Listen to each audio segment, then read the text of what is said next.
Journal entry 205. Well, I knocked on the door and this plain-looking guy in his 40s answers. He seemed annoyed at the first split second, and then there was something in his eyes. I unleashed hell. He had enough mental fortitude to hold me back but could barely move. He starts doing the motions almost in slow motion when Jason slipped past and socked him in the face. That gave me enough distraction to lock him up. We pushed him inside and closed the door. Mike and Jason started checking their rooms while the rest of us sat him down in a chair. Avery bound his hands while I started peeling through his mind. Sure enough, he's the one. So, what has he been doing with our friends? He's been using them for extraplanar experimentation. I can't make heads or tails of what he's trying to accomplish, but I don't know wizardry. I do know that he hasn't had any success so far. To make matters worse, he's got a buddy that shows up occasionally for organic samples that he can use for some kind of monster research. Why does he need their samples specifically? They're the same as local humans, right? So Jason comes running back saying he found them. They're in some kind of magic stasis. And that's when everything that could go wrong did. There is a sudden blur in the room. The Rheingraf spy master suddenly appears out of fucking nowhere and makes a lunge for me. Now? Really? I was completely caught off guard and take a sword to the gut. Before he can land the killing blow, Avery blasts the shit out of him with her holy light and Jason buries his blade in his lungs. Then poof, he's gone. Avery manages to get me stabilized and my wounds closed. By the time the now very confused Archmage is freeing himself and is throwing up magic defenses, I'm trying to get on my feet, but the ghost pain of being stabbed are still nearly debilitating me. Mike comes running out of a side room and just throws down with the Archmage. Fire, explosions, lightning all over the fucking place, destroying everything. Jason drags me into a side room long enough to get me back on my feet.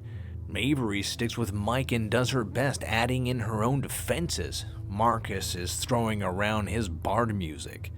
I hand Jason my gun and send him off while I'm getting on my feet. I finally get back out there. I can't dominate him anymore, not with his defenses up, but I can throw distractions at him. We all manage to bring the fucker down and collapse in a pile.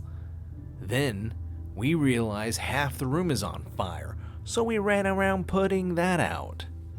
The Archmage is still alive, but he's out of the fight. I take the opportunity to dive in and start erasing his spells from his mind, something I should have done the first fucking time. Everyone's exhausted from the exertion. Jason hands me back my gun and we tie up the Archmage again. This time we cocoon him in the fucking rope, and then we set off to see about the others. So a few rooms over, and we have the lab. Sure enough, there they are, Ian, Max, and Austin, just floating there half naked in a blue light coming from some magic circle on the floor made of salt and blood. We pull them out and they start breathing again, but they're unconscious. We set them down and take a careful look at their mental states. Their recent memories pretty fragmented from coming in and out of stasis for whatever reasons. Beyond that, the last full memories were their trip here and being questioned endlessly by the Archmage before being magically dominated and used for minor rituals and then shoved into stasis. Their emotional states are overwhelming. They're shit terrified and have no idea what's going on. I tried doing some memory editing to help in their recovery once they wake. We moved them into the Archmage's bedroom and let them rest for now. Journal entry 206. They finally woke up. It took a good hour.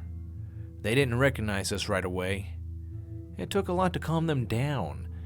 We did our best to explain what's been going on, cooked up something for them to eat from the Archmage's kitchen, and got them some clothing to wear. Jason and Marcus ransacked the place for valuables, including his spell books. I got a lot of blame for leaving them, but deep down, they know we couldn't have done anything. I wasn't going to fight about it. It was time to get out of this place. We all decided to go to the only city we actually felt safe at, Alien. Then, there's the problem with the Archmage. What to do with him? Mike called dibs and dragged him back into the lab and began setting up some kind of infernal ritual. When did he learn to do that? He asked not to be disturbed and closed the door. Avery didn't even object. There were some disturbing sounds. And then it was over. No sign of the Archmage was left other than his shadow burned into the wall. We're currently waiting at the end. Jason and Marcus are selling everything they looted, and we'll see about getting the hell out of here.